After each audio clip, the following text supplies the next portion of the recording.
So we'll get right into it. The prehistory or the history of Portugal dates back to way back into prehistoric times. Some of the artifacts are thousands and thousands of years old. It's a very ancient country, has a lot of history. And we're going to see how that all sorts out here with genealogical records. Portugal is on the Iberian, what's called the Iberian Peninsula, and it has a very complex history of invasions and conflicts. And all of those have very effectively changed the way that the people speak and the way the languages that are in that the Iberian Peninsula have evolved, and also affect the historical records that have been kept. Portugal has been invaded by the Romans and was in part of the Roman Empire for a very long time, the Visigoths, Muslims, England, and France. So we're had a number of major effects on both the language and the history of the country. Spain has access to both the Atlantic and the Mediterranean Sea. Portugal only has access to the Atlantic, so it's there's some history that creates, and the issues that have occurred between Portugal and the surrounding countries. There are 5 languages spoken on the Iberian Peninsula. Sometimes we look at the map and we say, "Oh, that's Spain," and they speak Spanish. And the answer is, well, that's Spain, but they don't all speak Spanish. The languages are Portuguese, which is spoken, of course, in that area of Portugal. And arguably, you could say that Portuguese and the other languages, Castilian, Catalan, Galician, Basque, and Aranese, are all kind of derivative Spanish Romance languages. However, they're not mutually easily understood. In other words, carrying on a conversation between someone who speaks Spanish and someone who speaks Portuguese is very difficult. From time to time, I get consultations where, even though the Family History Library or Family Search Library now up in Salt Lake City specifies that the consultation should be in Spanish, I do get Portuguese speakers who sometimes think they can converse in Spanish, which, by the way, does not happen well. So some of these languages are even less understandable between Spanish and Aranese is one of those. And Basque is an entirely separate language. Basque is not related to any other language in Europe, and it is spoken in the north, kind of mid-north of the Iberian Peninsula. So basically, you have all of these different languages and cultures, to some extent, cultures that exist in this part of the world. So just kind of a note on some of these, which may not be familiar at all, and that is Aranese is a standardized form of Pyrenean Gascon variety of the Occitan language. It's spoken in this Val d'Aran, which is in the northwestern Catalonia, close to the Spanish border with France. And it's one of the 3 official languages besides Catalan and Spanish. So you have even official languages in Spain, other than Portuguese, which are different enough that you would need a translator for many of these languages to speak between them. So Portuguese is and it's called the lingua portuguesa, is a Western Romance language of the Indo-European language family, which means that it's related to French, it's related to Italian, it's related to Romanian, it's related to the other Romance languages. And it has cognates, and it's for doing research. If you know Spanish, it is, I would call it, relatively doable to learn what you need to know to translate and work with Portuguese records, and vice versa. If you know Portuguese, it's not that not much a greater effort to work and understand Spanish records. It's also important to know all the places where these languages have been, where Portuguese has been spoken. And because of the fact that the Portuguese sailors traveled throughout the world and established Portuguese colonies in all around the world. And currently it's the official language of Portugal and Brazil. Primarily Brazil is this huge country in South America, and Cape Verde, Angola, Mozambique in Africa, Guinea-Bissau, which is also in Africa, and Sao Tome and Principe, which are islands.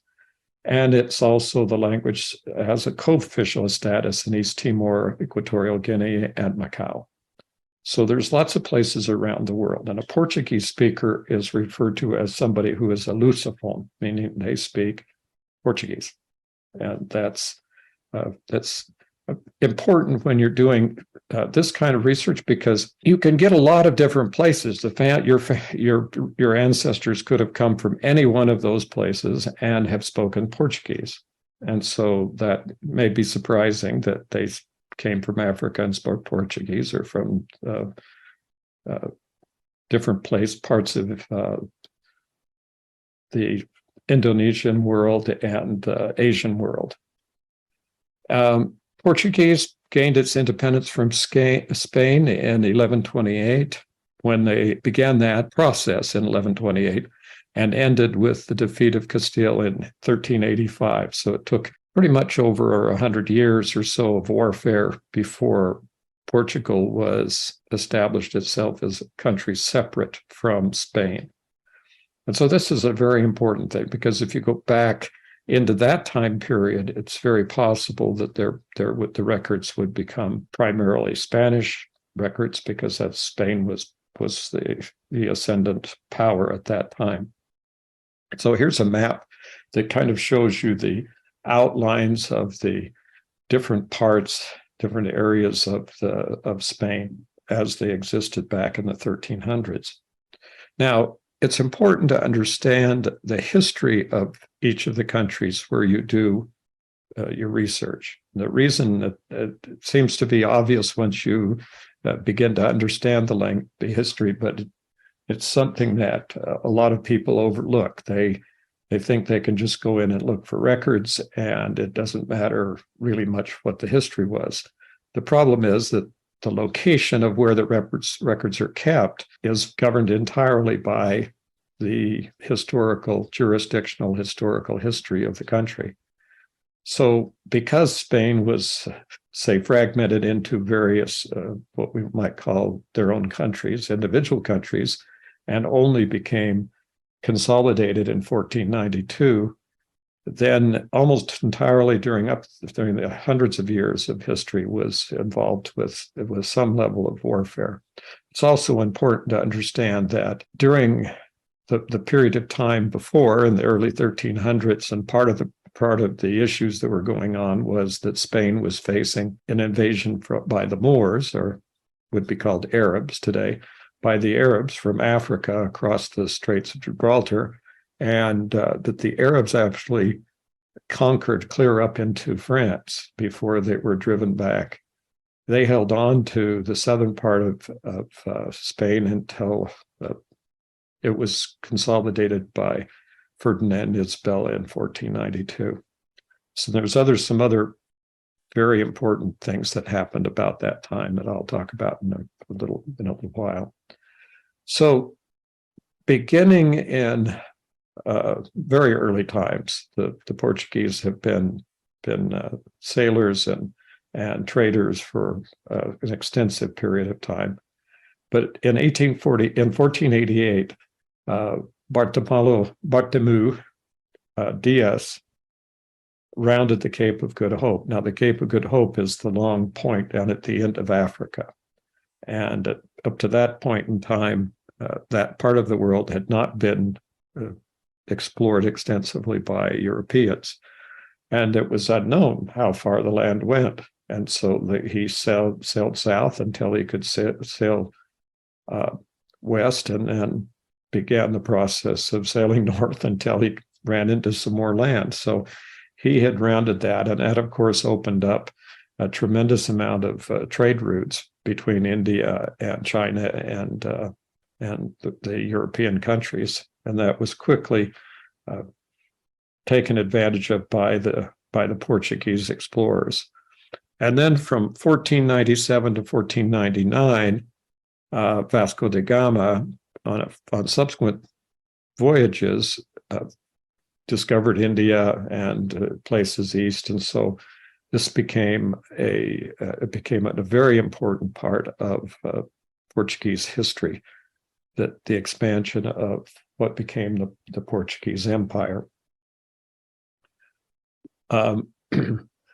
In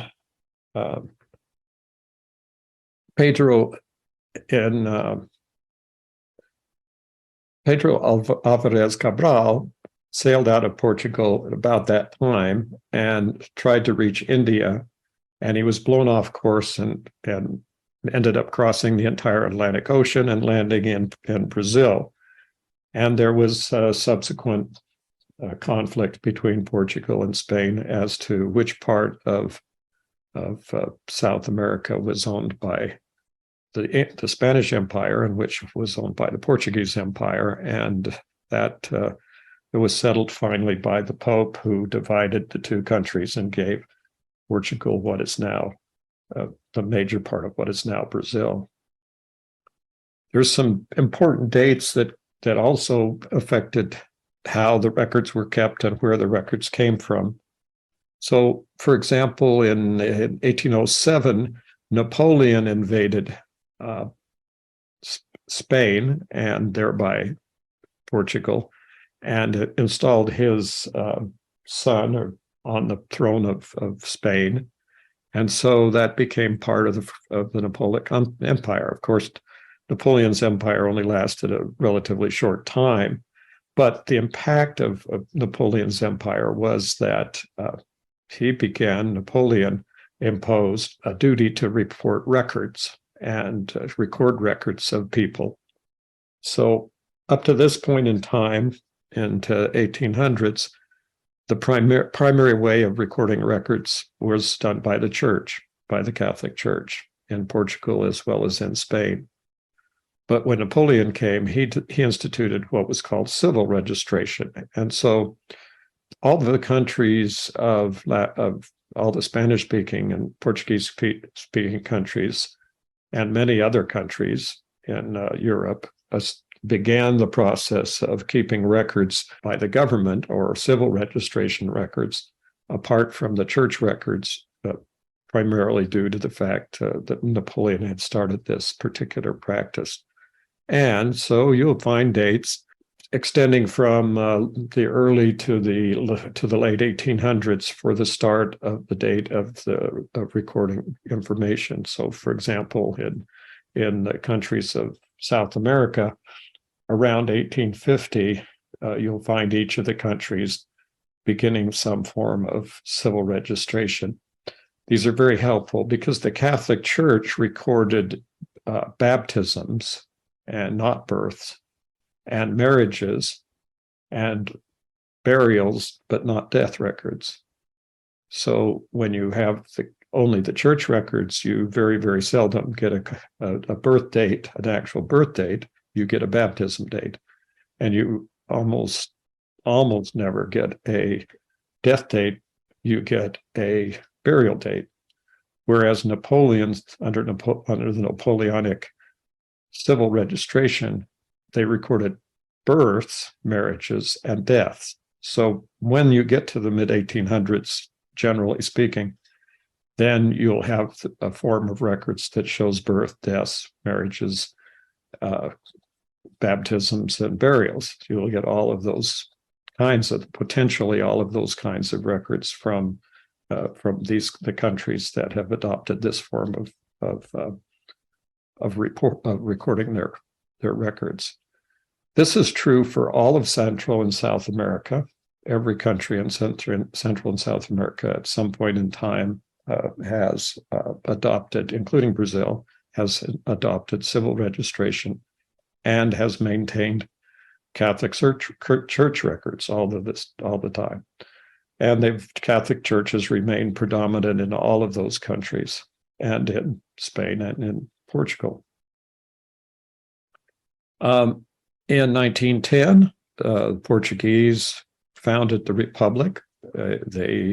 What that means is that they quit having a king. Either they kept the king and operated independently of the king, which is usually what happened. And then in May 1926, there was imposed a military dictatorship. And from 61 to 71, there were colonial wars, and many of the colonies broke off and established their independence from Portugal. And then there's what was called in 1974, which was called the Carnation Revolution. And that was the reason it's called the Carnation Revolution was because the revolutionaries went around putting carnations in the barrels of the guns and raised enough support for reform to get rid of the military dictatorship and began a parliamentary kind of form of government. And then in 1985, Portugal joined the EU and is now an EU country or a European Union country. Here's a map of the extent of the Portuguese Empire from 1414 to 1999. You can see the dates that when various colonies were established and the time that they were, or the ports of call that were in use around the world. So this was a rather an extensive amount of influence on a lot of places in the world.